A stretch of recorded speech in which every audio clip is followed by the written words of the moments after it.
Hey, what's up, everyone out there? Thanks so much for tuning in to another episode of the Addicted Fishing Podcast. Today we're in the studio and we're going to talk about some summer steelhead tributary. And I'm kind of sad that was the subject that we closed, considering they just opened the Columbia for summer steelhead again. Naturally, we're always about a week behind. Right. It's perfect every time. That's right. But lots of exciting things going on. I mean, that's some exciting news. If you guys are from the Northwest, we're going to spend about 10 minutes talking about things that are in the Northwest fisheries-wise, and then we're going to hopefully go on to a subject. At least that's what we've said we're going to do the last couple of podcasts, and it absolutely hasn't happened. But it's usually Cam's fault because he goes on some rant about some fishery thing, and it turns into a 25-minute rant about Northwest fisheries. So just is what it is. There's a good one going on right now, but I'm going to leave it alone. Okay, good. But yeah, you're right. They did open the Columbia River back up to salmon, and they finally opened it back up to a one steelhead limit. I mean, let's just be honest and be real about it. Like our steelhead numbers are dismal out there. I was really surprised they poopy. I was really surprised they opened it. Yeah. I was too. I think, right now there's, you have a bunch of fish that are entering like the lower tribs, and there's some hatchery fish, and it has been closed during a time where like that little A-run that's headed above Monteville should be coming in. So we've already missed like half that season of like our impacts. Mm-hmm. So I think they felt that they could probably open that for a couple weeks. It does only open until July 31st. And from what my understanding is that there will not be an extension or any continuation of that steelhead fishery, because as we get into the B-run component that's showing up down in the lower river, we're going to need those impacts because we do handle a few steelhead in the buoy 10 fishery and in the woodland fishery, and unfortunately there is like zero impacts to give of those B-runs. So if you are interested in doing any kind of steelhead out in the Columbia River, I suggest you do it before July 31st because that will be it. That will be it. I'm going to be bonking a few. That's a fact. I'm excited. I'm pumped. Oh, you already planning? No, I already made plans to go kokanee fishing, and then you get an opener, and now I'm like, oh, crap, do I tell the 4-year-old I can't go kokanee fishing now? Take him steelhead fishing. 2 a.m. wake-up call, steelhead fishing? Tell him to deal with it, dude. He's got to get used to it if he's a fisherman. You don't need to wake up at 2 a.m. for steelhead. No, you don't have to. I just like not fighting for spots. Yeah. But it makes it tough, though. I mean, to your point, though, not being able to, what you got your plans. And I mean, it makes it super difficult to, kind of play the game. I mean, I feel sorry for the guys that have a little more locked-in schedule at work. It is just kind of cruddy that the state of affairs of the fisheries that are in that they kind of have to manage like, boom, it this way. Here's the fishery. Do with it what you please. Yeah, here's the crumbs for like 10 days. Have fun. See ya. That no warning, and then obviously guiding. Like I can't even tell you how difficult that makes the guiding. I mean, on the last opener, I didn't even go out any of the days because we were out in the ocean, and fortunately, I am kind of glad they opened it this time because I think we're going to be pretty stuck inshore because the ocean is ripped up for the next week. So yeah, I'll be getting out there and getting some steelhead and taking advantage of it. But had the ocean not been, you'd be in the ocean. I'd still be in the ocean. It's been phenomenal. Exactly. It's been good. Well, we're going to be talking about tributary steelhead a little bit tonight, but is there any other updates that we have with Addicted? Anything going on? I know we did just launch a bunch of new hats. We got Clint over there behind the mixer board, and he helped get some new hats on the website. So if you guys knew about our summer apparel drop, we had some hats that didn't get finished in time, and so we were able to get them on the website actually today, which if you're listening to this podcast, it's July 15th, so they're probably sold out already. I'm sorry. Yeah, and they're gone. But no, in all seriousness, our website, www.addicted.fishing. Make sure you guys check it out. We got a whole bunch of new stuff on there for you guys to purchase and buy, and we appreciate the support. And I almost forgot. Huge shout out to Nick Wax, our sponsor of this podcast. They make a Gore-Tex waterproofing material. I'll have links down below so you guys can check it out. And then we have a couple of YouTube videos on our YouTube channel that shows you how to use that stuff. And it's pretty amazing if you use any waterproof material that you've had for years. Like I had some bibs that I redid, rewashed them, put them in the material, revived them, and they're like, no joke, they're like brand new again. The water's beating off of them. That's not some sales ploy. It really does work. It's awesome, awesome stuff. So check it out, Nick Wax. Thanks so much for sponsoring the podcast. Cam, do you got any guide updates, anything? You got any open seats or anything coming up or that you want to get out there to people? Not so much. I mean, just, we're by the time you guys hear this podcast, who knows what's going to happen this weekend. Obviously, we got shut out of the ocean. We got some nice weather that's moved inland, and unfortunately now that turns on the wind. So we're going to be sitting at home for about a week, from the recording of this podcast. So I don't know exactly what, but I mean, just as always, as we're starting to really get damn close. I mean, if you think about it, it's 4 weeks. Yeah, I know. It's 4 weeks close. away. to where the Columbia River is going to open up, and buoy 10, and then upriver from that, and the run's here, man. I mean, it is go time. So if you're interested in heading out there, give me a call. I mean, at the very least, I work and talk with a lot of other guides, addicted guides and non-addicted guides that I could hopefully find a spot for you. Cool. Give them your number. Yeah, 360-921-5079, and maybe Marlon will throw it in the comments down below. Yeah, too. I can put it in the description down below. And there's one thing I want to say, dude. I can't. Every year, I've been working with Cam for a long time. He's been a part of Addicted for a long time, and every single year, dudes are trying to call like 2 days before buoy 10 or funny. 1 day before the woodland fishery. And I cannot stress enough, if you guys are listening to this podcast right now, call him now. Like, if you want to fish in woodland, call him now. If you want to fish at buoy 10, you're probably too late. Just give him a call early. He's got ocean seats, and that's with all the addicted guides. Like, make sure you give him a call ahead of time before the season actually starts. And if you really think about it too, it's obviously preparation and being early is a little better, but I work with at least another dozen guides that I'm talking to every single. They're all talking to each other every single day, and between that volume of people that are just going on my boat and going on other people's boats, every now and then, a group will cancel. I mean, and this year, there's going to be a lot of last minute. I mean, just unfortunately, just with COVID and whatnot, there's going to be a lot more. There's going to be a lot more like precautionary cancellations and stuff like that. It's just going to be the way it's going to be. So if you just keep in touch and keep messaging, and we'll find you a place. So. Cool. Josh, you got any updates? You got any free Coke or anything you're gonna give away? Or no booger sugar today. I was talking about Coca-Cola. You are a distributor, right? Oh, it's not Coke, it's Pepsi. Nope, just been working away. It is Coke. It's Coke. I work for Coke. He works for Coke. Oh, I thought he used to work for Well, I Corwin. quit Pepsi.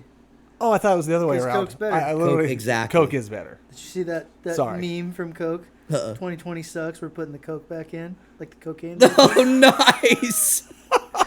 Now that's the other stuff. Talk about a good marketing campaign. No updates As for Clint me, takes a just going swig of fishing. Coke behind the mixer board right now, That's just right. hoping that there's a little bit of that That is white my powder favorite in there. customer. Wow, I cannot believe what we're condoning here on the Addiction I can't believe what we're talking This thing about took a right derailing. So let's talk some tributary steelhead. And Yeah. I will just say Tributary this to be steelhead. fair. I haven't been. I've been out in Big Blue. I You've went been out once. once. What have you been doing? I know you've been catching. I've been hitting a few of the rivers, and one thing I will say that's been really awesome about this year with the tributary steelhead is with the Columbia being closed, they're not getting picked off like The left guys and like me right. that kill Yeah, it. there's a lot of that lower river Columbia fishery that guys are catching a lot of steelhead down there, and a lot of those steelhead are going into our tribs. All the tribs that are up in Southwest Washington. Yeah, some of them are going upriver too, but a lot of those fish get picked off down there, and so it's been really cool to see a lot of the fish entering the tribs. I've seen some numbers in some of the rivers that typically do not get the numbers, and I don't know if it's probably a factor of everything, right? Just bounce back runs, but I think not having the pressure on the Columbia has definitely helped. So it's been decent. Every time I've gone, I've at least had chances. I haven't caught fish every time, but the last couple times I've caught fish going out, I went out 2 days ago and got a fish. 2 days before that, I got a limit, and it's been good. It's been really good. I'm excited about it. It's been definitely low water conditions. A lot of the rivers are low that I've been fishing at least. And so it's been a lot of spinners. I've been catching fish on a lot of spinners and then addicted jigs. A lot of the nightmare jig, as always, is just your typical producer.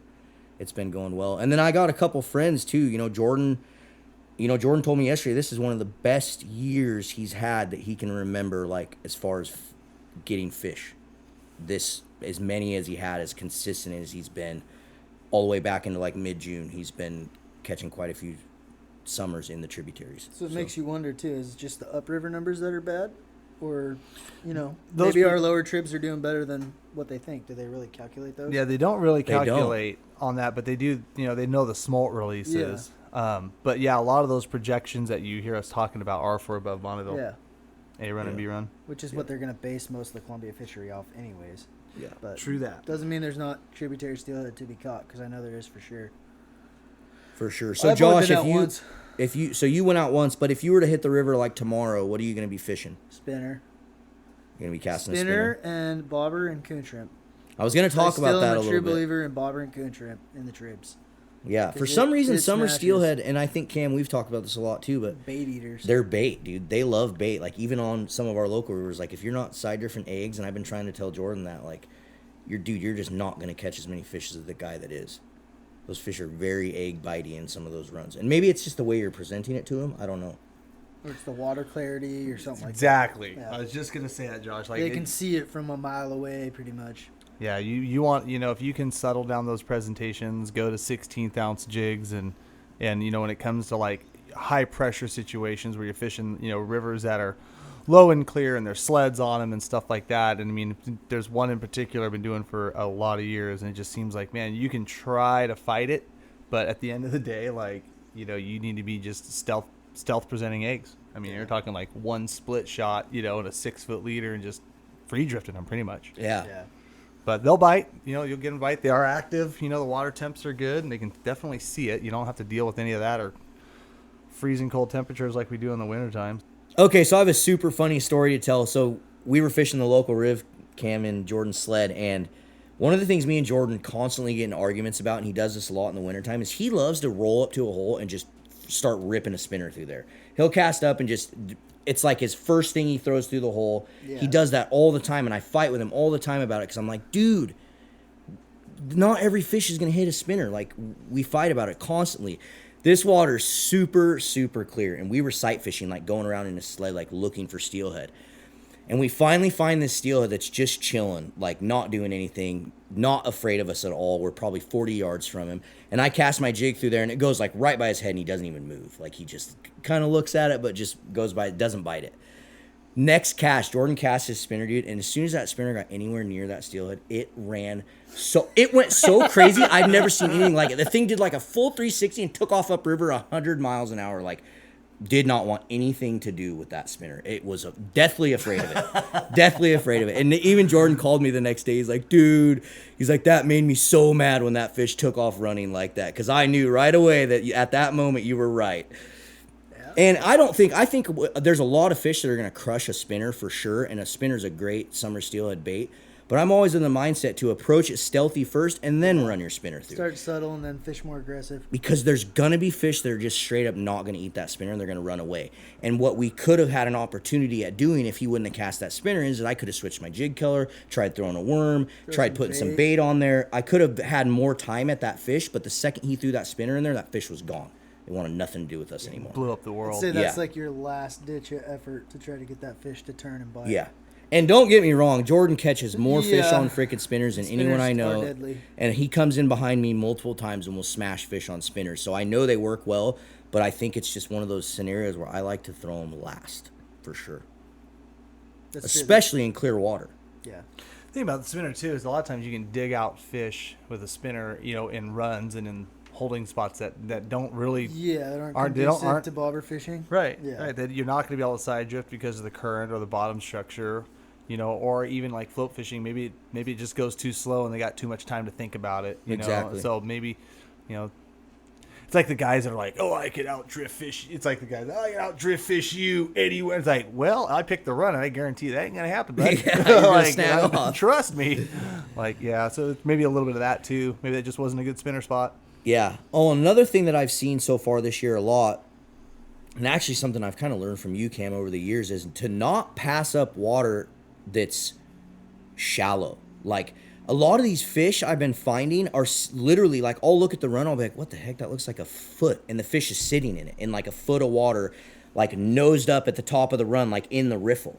And I've noticed, like, over the last couple years that there's a lot more fish sitting in those 1 to 2 foot riffles than you realize. And they don't get fished because people float over them in their boats. Mm-hmm. And then they always, myself included, go right to the meat. You always go to, that's where the steelhead's going to sit, right there in that bucket. And when this water gets low and clear like this, especially when it gets warm and less oxygenated, they are in those runs. Yeah, and you hit it on the head just right there. Yeah. Temperatures, oxygenation, and they also have a little bit of cover there. When they say the water's low, you fish as high as you can in, like, the run, right? In the riffle, where it's turning into, like, the hole and then the tail out. You fish as far up as you can, nosed up into those boulders as you can. When the water's high, you fish as low as you can. They're sitting back in those the tail out. Greasy tail out. So it's and you're right. And because of oxygenation and cover. I mean, think about it. Fish don't have eyelids. You know what I mean? So if they can get under a little where just even the surface is even just broken a little bit, just a little bit of riffle, maybe even a little bit of bubble curtain, anything like that, they're going to be under it. They're gonna be hiding. They're not just gonna be sitting out there in the glass unless No. they're spawning. Exactly. Jordan's actually the one who showed me that too, because I went and fished with him on his home river, and he had me throwing a spinner and like literally looked like 6 inches of water, and I'm just like, this is stupid. Like, You're annoyed. yeah, I'm like, I could see the bottom. There's no fish there. And literally like 4 or 5 casts later, I hooked a fish, and you could see every boulder in this little tiny riffly run. The thing about that though, and Wow. there's been so many times where I think I can see everything down there, and then a steelhead comes out of nowhere. Those the blackbacks don't. even Yeah, stand dude, out. they blend right in just like a rock, like Yep. very, very well, for sure. All those days you didn't catch them, they were great hide and seek champions. So That's a fact. Or they weren't biters. The they're all hatchery fish biters. Spread the biter out of them. They're Yeah. steelhead are stupid. Steelheaders, they'll eat a hot dog. They're stupid. They'll eat I don't anything. believe that. They will not eat a hot dog. Oh my god, they'll eat a hot dog. I Nope. think Cameron's the one who actually. Let's see it. I heard that. Hoverfish. I've never. No, I can say I've never. Hoverfish one up on a hot dog tomorrow. No, that one. Not there. Not there. We'll just dip it. I'll in find some good salmon. downriver dole that will freaking mac a hot dog on a steelhead jig. Nobody's business. No tomorrow. They eat night crawlers. Dude, they will. There's no way they're eating a hot dog. Dude, How are you going to present it? I've heard people. the same way I present a A full hot dog? You're going to put a freaking I'm gonna 12-inch put a piece of a wiener hot on there? dog. I'll cut it into a flipping worm. I have literally. That's what I was wondering is how heard you're going to on fish it. earplugs. Slice it. Yeah. Earplugs. I've heard of that before. Corky. It's a corky. I mean, Corky. It's the same difference. I mean, what the hell is a piece of corky? A No. piece of foam, colored. Okay, challenge. Let's see. Dude, it. we're gonna find a time, dude. You couldn't tell me that if we went up there. I mean, we did get one on a Laffy Taffy. right. I'd say you. I've caught them on jelly beans, but you can't tell me that if we went, especially where we went up a couple winters ago. Yeah. I mean, come on. They're There's trout. They're stupid. I don't think they're stupid, but I think They're they're good stupid. eating trout though. They are, and they're I fun. do like summer steelhead. They might be stupid, but to this, we Clint love them still because hasn't of caught that. one. Well, that's because A steelhead? steelhead Or being a summer steelhead being stupid is still smarter than Clint. Oh, Yeah, I see so. that. I see that. No, I will tell you what You it better is. catch one this weekend, Clint. Clint will catch a steelhead the day he decides he's gonna go 3, 4, 5, 6, 7 days in a row. That's when Clint will catch a steelhead. These I'm gonna go one day here and then I'll go like 3 weekends You know how later and many then 3 times- weekends after that. Like you got to put in time. You know how many Period. times, and Mike would back me up on this, that I asked Clint, I'm like, let's go today. And, I got my puppy dog, or, I got like... Oh, I got my new new girlfriend. my new whatever. I mean, seriously, Hope like, he's not seriously, there was listening at to this least, podcast. was there not 3 or 4 times this? I know he's not in this podcast, but he's nodding his last winter. When I'm like, hey, I only caught like 16 today. Let's go. You might be able to get one, buddy. Oh, whatever. Yeah, too easy. didn't have a girlfriend. I've invited him so Well, many he had times a puppy too. dog. I know. I've literally never invited him. I feel so bad.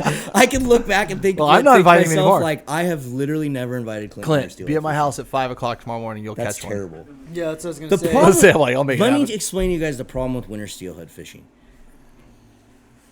There's been like this group of dudes that I have winter steelhead fished with my whole life that are like obsessed with it. And so when winter steelhead season rolls around, you're like talking to those like 4 or 5 guys on the regular like every day. And it's just like who you make plans with. It's just how it goes. But if you want to go winter steelhead fishing, you just got to call me. Say, let's go winter steelheading. That's a lie. You've told me a million times you're not going to bring Clint anywhere. Mike says that's a lie too. I would say if you want to catch a Hey, steelhead, I tried, and I'm just not going to try You anymore. go this weekend. It's going to be your best chance to catch steelheads this weekend. You could even go off the bank. If he can bounce something up out of 22 He's feet of caught a water, summer he'll steelhead. caught one. Oh, he's yeah, caught it's just no summer? winner? With me Oh. one time on a 360. That doesn't even count. I know, that's what I Oh said. my gosh. That's what I said. How do you... Oh, God. It was Cam, it was a 15-pound hatchery fish, too, that we had to oh let my go. Oh, yeah, one of those big September ones. Big B-run had hatchery to let fish. it go. See, It that's the only was thing I'm bummed a about is beast. them opening the Columbia Steelhead, but they're only opening it July 31st. So when everybody goes down to Buoy 10 and I got some extra time, I get to go fish where nobody else is. That's nice. I'm going to miss that. There's been years where the Buoy 10 fishery didn't crack off on August 1, where guys were actually just running upriver and catching steelhead because the steelhead fishing was still... I remember So good. one year we had to go drop one of your favorite guide buddies boat off down at Buoy 10, and we went down, steelhead fish, caught a limit, and then went and dropped the boat off. all on the same day. That never happened. Did. It's one of those typical I got a picture guide of it. stories. Yeah, I want to hear it. Picture it didn't happen. Pics. Just kidding. All right, guys, I think we're going to wrap this up. I want to say thank you so much for listening to these podcasts. We're going to keep doing our best to make these things better. We're working on new Better and audio, better. new microphones, new studios, and we're going to keep trying to evolve this podcast just like we have all of our content. Do not forget, make sure you guys are checking out our YouTube channel. We just broke 120,000 subscribers on there. So thank you so much for the support. We appreciate it. And I think that's all I got. Drop a comment, leave a review. We'll see you guys on the river. See you guys. Later.